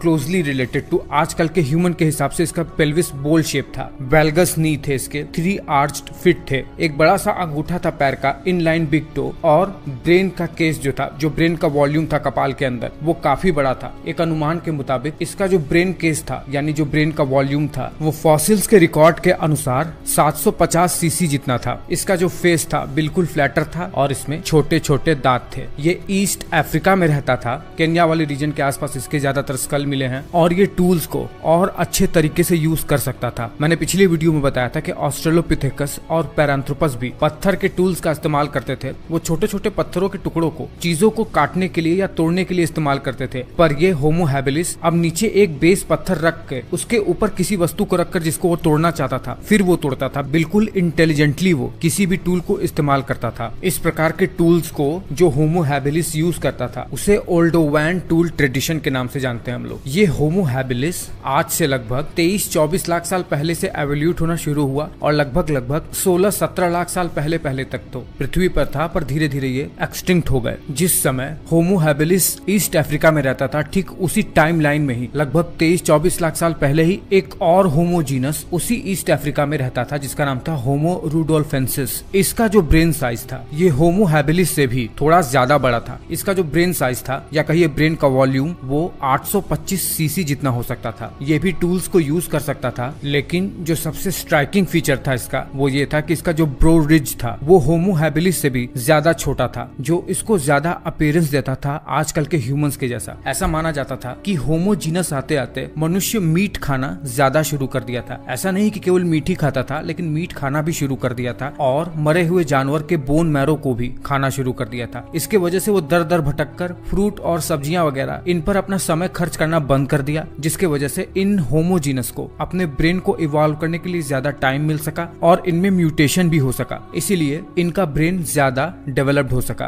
और बड़ा ब्रेन होने के कारण से ही ये दोनों होमो हैबिलिस और होमो रूडोल्फेंसिस टूल्स को अच्छे तरीके से इस्तेमाल करना धीरे धीरे सीख पा रहे थे। लगभग 17-18 लाख साल पहले ये होमो रूडोल्फेंसिस भी एक्सटिंक्ट हो गए, या कहिए एवोल्यूट हो गए, और यहीं से होमो जीनस अब एडवांस टूल और फायर जैसे चीजों को यूज करने का इस्तेमाल करना भी सीखने वाला था। लगभग 20 लाख साल पहले आते आते यही होमो हैबिलिस स्पीशीज अब धीरे धीरे इवॉल्व होकर एक नई शाखा में बट गया। अफ्रीका में ही, ईस्ट अफ्रीका के पास ही, केन्या के पास, और एक नया स्पीशीज इवॉल्व हुआ होमो जीनस में, जिसे कहते हैं होमो इरेक्टस। इस होमो जीनस को कहा जाता था वर्किंग मैन। यहीं से मनुष्य आग का इस्तेमाल करना सीख गया। ऐसे ऐसे टूल्स बनाने लगा पत्थरों का, नुकीले बिल्कुल भाले की तरह दिखने वाले हथियार, जिसके वजह से वो बड़े बड़े जानवरों का शिकार करने लगा। इस प्रकार के टूल को अशूलियन टूल्स कहते हैं। लेकिन होमो इरेक्टस के बारे में बताने से पहले मैं आपको ये बताना चाहूंगा कि ये जो होमो इरेक्टस है, पहली बार कोई होमोजीनस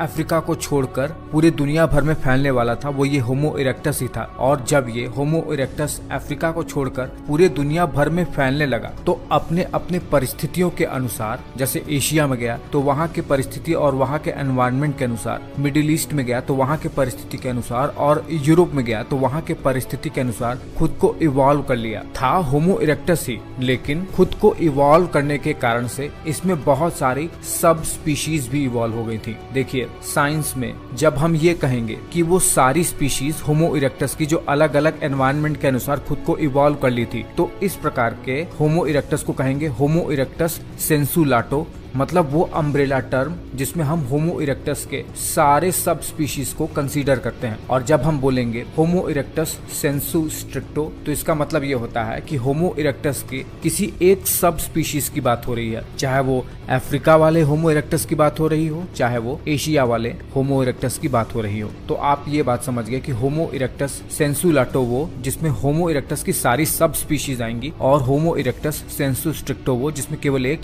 स्पेसिफिक स्पीशीज की बात होगी, जो कि केवल स्पेशली किसी एक एनवायरनमेंट के अनुसार खुद को इवॉल्व किया है। देखिए, 20 लाख साल पहले होमो इरेक्टस इवॉल्व हुए और लगभग 18-19 लाख साल पहले ये अफ्रीका से माइग्रेट होना शुरू कर गए। केनिया के लेक टरकाना में होमो इरेक्टस का सबसे महत्वपूर्ण फॉसिल मिला है, जो ये बताता था कि होमो इरेक्टस होमोजीनस का एक बहुत ही एडवांस लेवल का स्पीशीज था, जिसका ब्रेन का साइज लगभग 800 सीसी से लेकर 1200 सीसी तक भी हो सकता था। जब 18 लाख साल पहले ये अफ्रीका को छोड़ा तो सबसे पहले ये आज के जॉर्जिया वाले क्षेत्र में गया, मिडिल ईस्ट में ऊपर की ओर जो पड़ता है, बिल्कुल एशिया और यूरोप का बॉर्डर जो है जॉर्जिया कंट्री, वहां पर एक जगह है डमिनीसी जॉर्जिया में। वहां पर इस होमो इरेक्टस के 5 स्कल मिले, जो ये बताते हैं कि ये स्कल लगभग 16 से 17 लाख साल पुराने हैं। इसका अध्ययन करने पर पैलियो एंथ्रोपोलॉजिस्ट ये पता लगा पाए कि जब होमो इरेक्टस सबसे पहले अफ्रीका छोड़े तो वो यहाँ पर जॉर्जिया वाले क्षेत्र में सेटल्ड हो गए थे। देखिए, यहाँ के एनवायरनमेंट के अनुसार इस होमो इरेक्टस में बहुत सारे बदलाव भी आए थे, इसीलिए इस स्पेसिफिक टाइप के होमो इरेक्टस को नाम दे दिया गया होमो जॉर्जिकस का। ये होमो इरेक्टस की ही एक प्रजाति है। उसके बाद धीरे धीरे लगभग 14-15 लाख साल जब बीत गए थे, तब यही होमो इरेक्टस दरअसल एशिया में भी पहुंच गए थे, चाइना और इंडोनेशिया जैसे इलाके में, जहाँ पर इन्हें पेकिंग मैन या फिर जावा मैन भी कहते हैं। वहां पर पहुंचने पर वहां की परिस्थितियां बहुत अलग थी, अफ्रीका और सेंट्रल एशिया जैसे इलाकों से बहुत ज्यादा अलग थी, इसीलिए ये वहां के अनुसार खुद को इवॉल्व कर ले गए। बल्कि यहाँ पहुँचने पर ये जो होमो इरेक्टस है, वहाँ पर उनके ब्रेन का साइज 1000 सीसी से भी ज्यादा पहुँचने लगा। कुछ फॉसिल्स मिले हैं जो ये बात बताते हैं। इस प्रकार के जो स्पेशल टाइप की सब स्पीशीज रही होमो इरेक्टस की, इसे स्पेशली होमो इरेक्टस सेंसु स्ट्रिक्टो का नाम दिया गया। ये होमो इरेक्टस तो था, लेकिन इसमें बहुत सारे चेंजेस भी थे बाकी सब स्पीशीज के मुकाबले। और जो होमो इरेक्टस अफ्रीका में ही रह गए, उनमें अलग तरीके से एवोल्यूशन हुआ। ये टूल को बहुत ही एडवांस लेवल पर यूज कर पाते थे अफ्रीका वाले होमो इरेक्टस, बट इनका जो स्कल था वो थिन बोन का बना हुआ था। एशियन होमो इरेक्टस की तरह इनकी मोटी स्कल बोन नहीं थी। अफ्रीका वाले होमो इरेक्टस को नाम दिया गया होमो अर्गस्टर का, और यही वो होमो अर्गस्टर थे जो अब पत्थरों का इस्तेमाल बहुत ही एडवांस लेवल पर कर रहे थे। ये पत्थरों को बिल्कुल नुकीला आकार दे देते थे और भाले की तरह इन हथियारों को यूज करते थे लकड़ी पर बांधकर, जिससे वो जानवरों का शिकार कर पाएं और शिकार करके उन्हें खा पाएं। और फिर आज से लगभग 10 लाख साल पहले एक बहुत बड़ा कमाल होने वाला था अफ्रीका में, जहां पर होमो इरेक्टस एक बहुत बड़ी डिस्कवरी करने वाले थे। आग का इस्तेमाल करना, यानी अब ह्यूमन आग को कंट्रोल कर सकता था, पत्थरों को टकराकर फायर जनरेट कर सकता था, और उसी आग के जरिए वो अपने शिकार किए हुए भोजन को पकाता भी था। इसके बहुत सारे एविडेंस मिले, जैसे केनिया में मिला है, साउथ अफ्रीका में मिला है, और ये भी पता लगाया गया है कि अफ्रीका में फायर को इस्तेमाल कर लेने के बाद यही टेक्नोलॉजी, यही ज्ञान वो यूरोप में भी ले गए, जिसके वजह से वो खुद को वार्म रख पाते थे, अपना भोजन पका सकते थे और जंगली जानवरों से खुद को बचा भी पाते थे। चीन में इसके 5 लाख साल पहले एविडेंस मिले हैं। एशिया में जैसे इजराइल वगैरह में इसके 8 लाख साल पहले प्रमाण मिले हैं। लेकिन ये बताता है कि धीरे धीरे होमो इरेक्टस जो स्पीशीज थी वो आग का इस्तेमाल करना सीख ली थी। देखिए, अगर आपको पता होगा कि जो जूं है लाइस, वो हमारे सिर के बालों में भी पड़ती है और हमारे प्यूबिक हेयर में भी पड़ती है। माना जाता है कि पहले लाइस केवल एक ही स्पीशीज थी। इन 2 स्पीशीज में डाइवर्जेंट आना शुरू हुआ लगभग 1,70,000 साल पहले, और जब इनमें डाइवर्जेंट आना शुरू हुआ तो ये होमो इरेक्टस जो कि यूरोप में रहते थे, उनके बाल और सिर पे भी पाए जाने लगे, जिसके वजह से वो खुद को प्रोटेक्ट करने के लिए और वहाँ के ठंडे एनवायरनमेंट से खुद को बचाने के लिए, खुद को गर्म रखने के लिए पहली बार होमो इरेक्टस ने, जो कि बाद में बहुत एडवांस हो गया था, लगभग आज से 2-3 लाख साल पहले आते आते, तो उसने धीरे धीरे कपड़ों का इस्तेमाल करना भी सीख लिया, जानवरों की खाल वगैरह को ओढ़ना शुरू कर दिया। यहीं से वो खुद को प्रोटेक्ट करने के लिए, खुद के शरीर को बचाने के लिए एक आवरण को अपने ऊपर ढकना शुरू कर दिया था।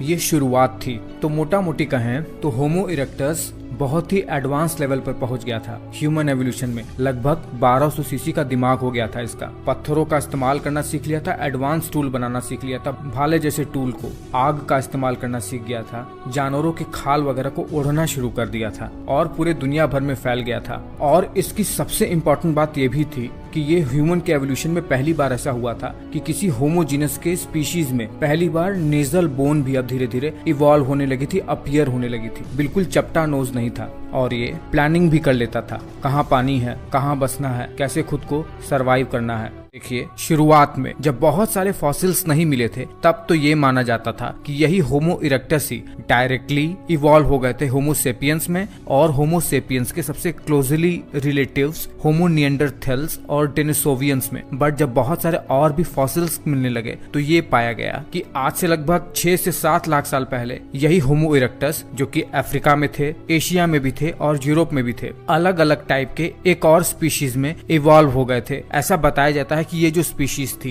ये होमो सेपियंस और होमो इरेक्टस के बीच में एक ट्रांजिशनल स्पीशीज थी। इसको नाम दिया गया है होमो हाइडेलबर्गेंसिस का। ऐसा माना जाता है कि ये भी शुरुआती दौर में अफ्रीका में ही इवॉल्व हुआ था और लगभग 6 लाख साल या 5 लाख साल पहले ये अफ्रीका से निकलकर यूरोप भी पहुंच गया था और यूरोप में भी होमो हाइडेलबर्गेंसिस के फॉसिल मिले हैं। कुछ साइंटिस्ट ये मानते हैं कि ये जो होमो हाइडेलबर्गेंसिस है ये अफ्रीका में भी इवॉल्व तो हुआ ही था, साथ ही साथ इंडिपेंडेंटली यूरोप में भी खुद से ही इवॉल्व हुआ था, ये अफ्रीका से नहीं आया था। बट इसके बहुत ज्यादा प्रमाण नहीं मिले हैं, इसीलिए जनरली लोग यही मानते हैं कि होमो हाइडेलबर्गेंसिस अफ्रीका से ही इवॉल्व होकर पूरे दुनिया भर में फैल गया था। ये माना जाता है कि ये जो यूरोपियन होमो हाइडेलबर्गेंसिस है यही आगे चलकर निएंडरथल और डेनिसोवियंस में, जो कि एशिया में थे, साइबेरिया के पास और सेंट्रल एशिया में, उसमें ये इवॉल्व हो गए थे। इस पर अभी बहुत सारा रिसर्च चालू है।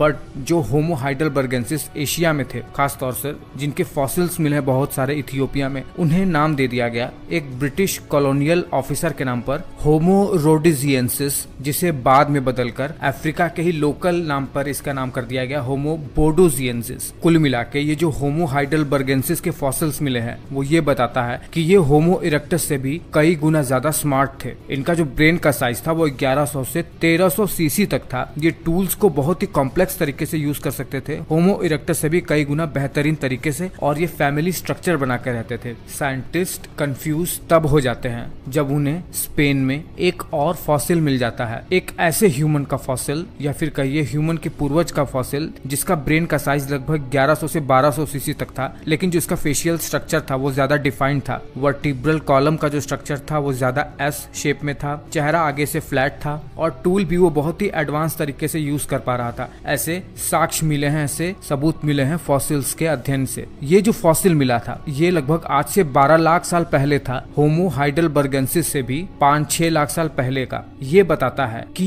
यूरोप में एक और एडवांस होमो स्पीशीज रहती थी। होमो इरेक्टस के टाइम फ्रेम वाले टाइम में ही साइंटिस्ट्स ने इसे नाम दे दिया होमो एंटीसेसर का। माना जाता है कि ये होमो इरेक्टस की ही एक इवॉल्व्ड स्पीशीज थी, बट अभी भी इसके बारे में कोई जानकारी प्राप्त नहीं है। इस पर अध्ययन चल रहा है, लेकिन बहुत सारी खिचड़ी बन गई है इस बात को जानने में कि होमो इरेक्टस धीरे धीरे होमो सेपियंस में कैसे इवॉल्व हो गए हैं, क्योंकि बीच में बहुत सारे फॉसिल्स मिल गए हैं लगभग 10 से 15 लाख साल पुराने।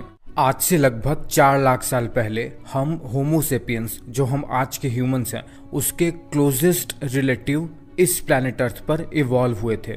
उनका नाम था निएंडरथल्स, या कह सकते हो होमो निएंडरथैलेंसिस। ये आज के जो ह्यूमंस हैं, होमो सेपियंस जो हम हैं, उनसे भी बड़ा इनका दिमाग हुआ करता था। इनका जो ब्रेन केस का साइज था वो 1750 सीसी का हो सकता था। 1200 से 1750 तक के रेंज के निएंडरथल ह्यूमंस के बहुत सारे फॉसिल्स मिले हैं, और ये निएंडरथल ह्यूमंस मेनली यूरोप में रहते थे। आज से 4 लाख साल पहले से लेकर आज से 40,000 साल पहले तक तो ये इस प्लैनेट अर्थ पर एग्जिस्ट करते थे, पर ये अब इस दुनिया पर से एक्सटिंक्ट हो गए हैं। 1829 में इसका पहला फॉसिल मिला था, लेकिन 1856 में जर्मनी के निएंडर वैली में इसका सबसे सिग्निफिकेंट अमाउंट में फॉसिल मिला, जिसके आधार पर ही इसे निएंडरथल मानव का नाम दिया गया। अब ये एवोल्यूट कैसे हुए थे? होमो इरेक्टस से डायरेक्टली एवोल्यूट हो गए थे या फिर होमो हाइडेलबर्गेंसिस से? इस पर अभी भी रिसर्च चल रहा है, कोई बहुत ज्यादा एविडेंस नहीं मिल पाए हैं, बट ये बात बताता है कि ये काफी एडवांस और स्मार्ट थे बाकी होमो इरेक्टस वगैरह से, क्योंकि ये यूरोप में रहते थे।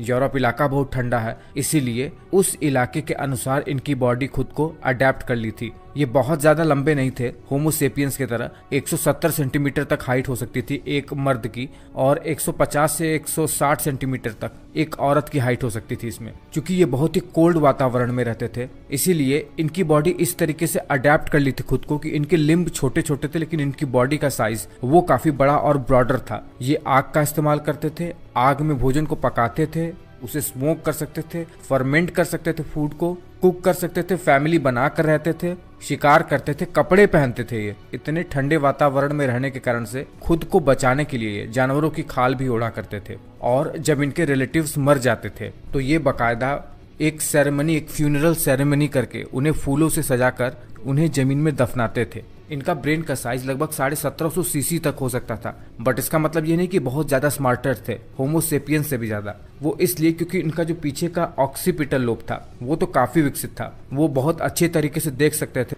और देखने के अनुसार अपने हाथ के मूवमेंट को भी बहुत ही बढ़िया तरीके से एग्जीक्यूट कर सकते थे। बट इनका जो फ्रंटल लोब है, जैसे हम होमो सेपियंस का फ्रंटल लोब्स बहुत विकसित है, हम इमेजिन कर सकते हैं, प्लानिंग कर सकते हैं, वैसा इन निएंडरथल ह्यूमंस का नहीं था। क्योंकि ये बहुत ही कोल्ड वातावरण में रहते थे, इसलिए इनकी जनसंख्या भी बहुत ज्यादा नहीं थी। ये आपस में ही इंटरब्रीड करते थे, अपने फैमिली में ही ब्रीडिंग करते थे, इसीलिए इनमें बहुत सारी जेनेटिक बीमारियां थी। और लगभग 3 लाख साल पहले अफ्रीका में होमो सेपियंस भी इवॉल्व हो चुके थे। जब होमो सेपियंस अफ्रीका से निकलकर यूरोप आने लगे तो इन्हें होमो सेपियंस से बहुत ज्यादा कंपटीशन मिलने लगा। क्लाइमेट चेंज की वजह से इन्हें बहुत दिक्कत होने लगी, और यही सब कारण था, इंटरब्रीडिंग वगैरह, क्लाइमेट चेंज और होमो सेपियंस से चैलेंजेस के कारण से, कंपटीशन के कारण से होमो निएंडरथैलेंसिस एक्सटिंक्ट हो गए। देखिए, साइंटिस्ट को चैलेंज तब मिलता है जब 2008 में रशियन पैलियो एंथ्रोपोलॉजिस्ट रशिया के साइबेरिया में मौजूद एक गुफा के अंदर से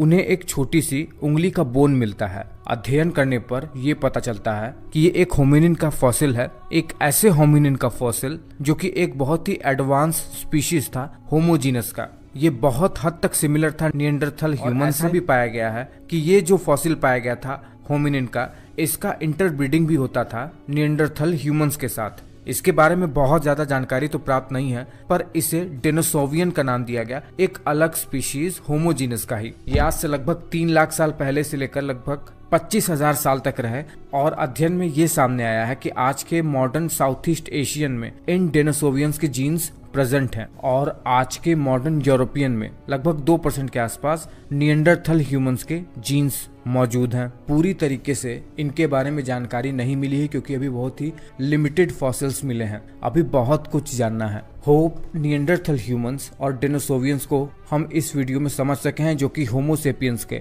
सबसे क्लोजेस्ट रिलेटिव थे। इससे पहले कि हम ये जान सकें कि होमो सेपियंस इस धरती पर कैसे आए, कैसे वो पूरे धरती पर फैल गए जो हम आजकल के मनुष्य हैं होमो सेपियंस, उससे पहले हमें कुछ ऐसे स्पीशीज के बारे में जान लेना होगा जो होमो सेपियंस के टाइम फ्रेम में ही थे, अभी रिसेंटली ही डिस्कवर्ड किए गए हैं, पर जिनके बारे में अभी पूरी जानकारी नहीं मिल सकी है। देखिए ऐसा ही एक स्पीशीज है होमो जीनस का, जो कि अभी हाल ही में डिस्कवर्ड किया गया है साउथ अफ्रीका में 2013 में। नाम इसका होमो नलेडी का। इसका ब्रेन लगभग 550 से 600 सीसी तक था। रिस्ट और लिम्ब का जो शेप है या कहिए जो बोन स्ट्रक्चर है वो बहुत हद तक ऑस्ट्रेलोपिथेकस की तरह मिलता है इसका। इसके फॉसिल्स बताते हैं लगभग 2000 रिमेन्स मिले हैं इसके साउथ अफ्रीका के एक केव में, और ये आज से लगभग 3.5 लाख साल पहले से लेकर लगभग 2.5 लाख साल पहले तक था। ये जो होमो नलेडी है इसकी हाइट बहुत ज्यादा नहीं थी, 4 फुट 9 इंच थी, और कुछ रिसर्च तो ये भी बताता है कि ये आग का भी इस्तेमाल कर सकता था। कैसे किसी को भी पता नहीं है, क्योंकि इसके ब्रेन का साइज तो काफी छोटा है, मात्र 500 से 600 सीसी तक ही इसके ब्रेन के साइज का अनुमान लगाया गया है